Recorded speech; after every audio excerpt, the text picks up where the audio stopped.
Hey, kia ora, Helen Brahms here, coming to you live from Mesa in Arizona. Just turning the tunes off. We've been listening to music most of the day, having a great time with it as well.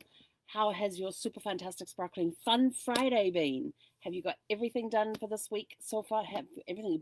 Do you have all your projects for this week completed? I swear, Friday my brain goes on vacation, and my mouth and vein.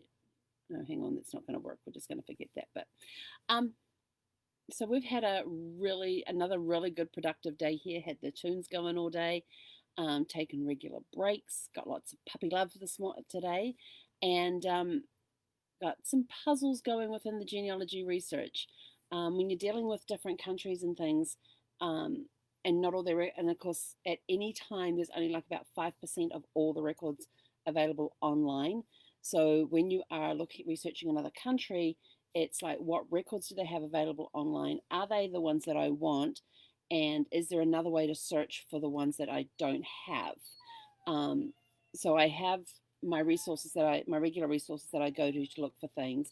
Now I have to go and dive into Zeffy. What's the matter, sweetie? No, she's looking out the window. There's probably another dog walking out there. Either that or she sees her boyfriend across the road who likes to give her treats. It's our neighbor John.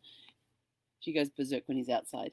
Um, back to so so I've been going through my usual places I go to research stuff that's available online, but now I'm having to go to the not so familiar ones and try and figure out things because it's all written in a different language. So now I have to utilize the thing of like, can you translate the site for me? So it's making things very interesting and a lot of fun because it's all a big giant puzzle. And so that's what it's all about. It's all about solving the puzzle, and that's what we're trying to solve right now. So lots of puzzling times today with trying to find certain documentation which is not available through the regular channels. So now I'm going to have to go through the not so regular channels, new resources that I've discovered this week since it's a country I've never researched before. Um, so I found new resources there. So we're going to be trying those out tonight, over the weekend. Actually, going to try those out over the weekend and see if we can find our little missing pieces. But I shall prevail. I shall prevail. Maybe I might see if I've got a genealogist down there who can have a quick search for me as well. Because with me it takes a lot longer because I've got to translate. But if I've got the birth one worked out, I've got the baptism one worked out, I now have the marriage record thing worked out, and even the death records. So if I come across the civil registrations for those, the church registration, parish records, I can quickly go in there and I know which keywords to look for. Then I have to translate what comes after those keywords, especially when it comes to dates and ages. So I just go through, but it's very good because most of them write it around the same. And if it's in the same parish, in the same church, which a lot of most of these are, they basically write the same information. So it's in the same, all in the same place. So you know how far to go into the document, except for I got one which was a page and a half on the register. And I'm like, they're usually a page long. This is a page and a half. What were you guys talking about in there? And so it has been time consuming on that front with having to do the translations.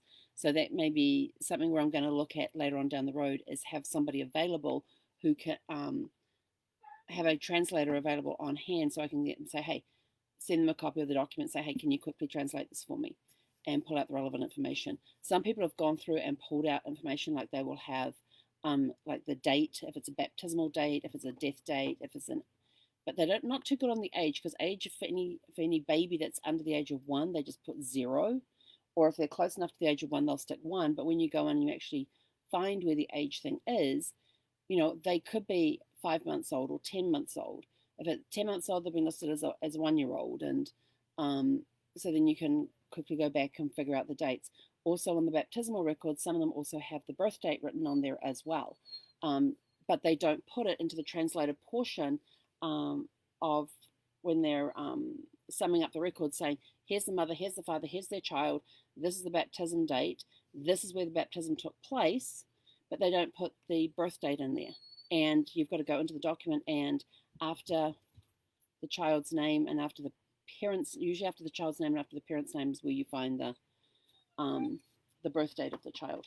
And it will say whatever the day and the month is of the same year. So, hello. Do you want to come say hi? Come on.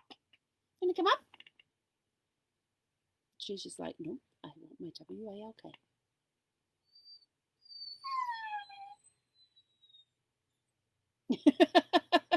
Would you like to say anything else to everybody? You can come up here and get on camera and talk. She's like, my dog is getting to be very expressive with her facial expressions and her noises. Somewhere down the road, I'm going to probably have to look at having some friends on hand who can translate different languages, who can read different languages and able to translate some of the documents for me, because that'll help things go so much quicker.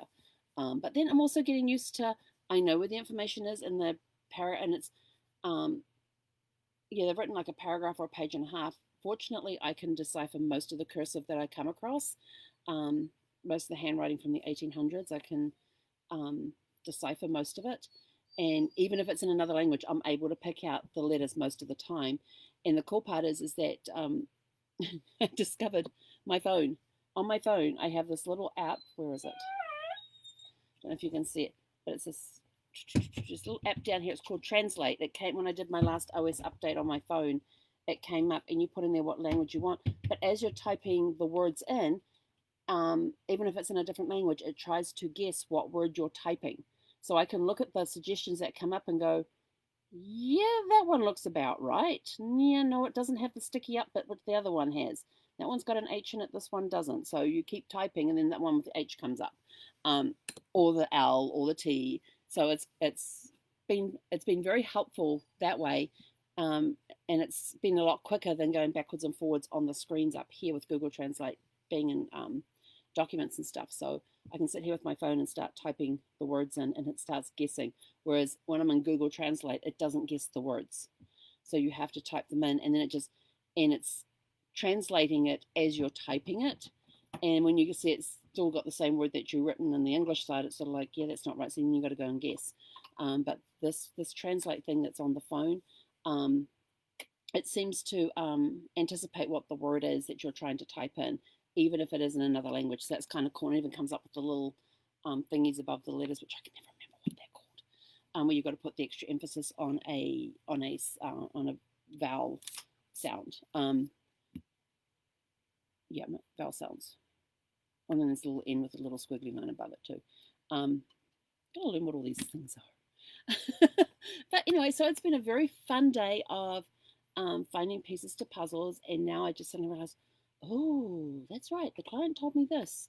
I didn't research that bit. So now we're trying to research that bit. What are you? Oh, you're okay. Just making sure she didn't have anything she wasn't supposed to be crunching on. And so it's been a very puzzling day, and most of my to-do list is done. I have one item left, and as soon as we get back from the walk, I will be doing that last item, although it's only just after 5. I might get it done before we go for a walk. And see what, I'll probably get that done before we go for a walk, and then when we get back from the walk, it'll be the evening free to be able to do what I want. So I haven't decided what my reward is for today. Oh yeah, my reward is a piece of birthday cake. I have not had a piece of birthday cake yet today. So my reward for getting my to-do list done today was to be able to have an 1/8, because I figured out with the 6-inch round that it cuts up nicely into 8 small, not large pieces, but just nice little. So I've got it cut into 8 pieces, and so I'm allowed a slice tonight after I get my to-do list done. So that's my reward for today, is to have a piece of birthday cake, an 1/8 of a birthday cake. So I've got 8 pieces, and none fell into my cereal this morning. That was yesterday morning. None fell into my cereal this morning. I've been very good. I haven't had any birthday. I actually pulled it out for lunch to have a slice of it with lunch. And I thought, I'm not going to do that. I'm going to save it. That's going to be my reward at the end of the day, to get my to-do list done, and then we can have a piece of birthday cake. So I have to get one thing done, which shouldn't take me too long. So we will get that done before we go for our WALK, and then after we get back from the walk, then it will be dinner, and then a piece of birthday cake, and relax for the evening. So have a super fantastic... Oh, so what fun things are you doing this evening as your reward for getting your to-do list done today? Let us know in the comments below. We'd love to come up with some more ideas on things that we can do for rewards at the end of a week for getting our work done for the week. So have a super fantastic, sparkling, fun Friday evening, and we will see you tomorrow for Shake It Up Saturday. Yes, that day that we like to push you out of your comfort zone.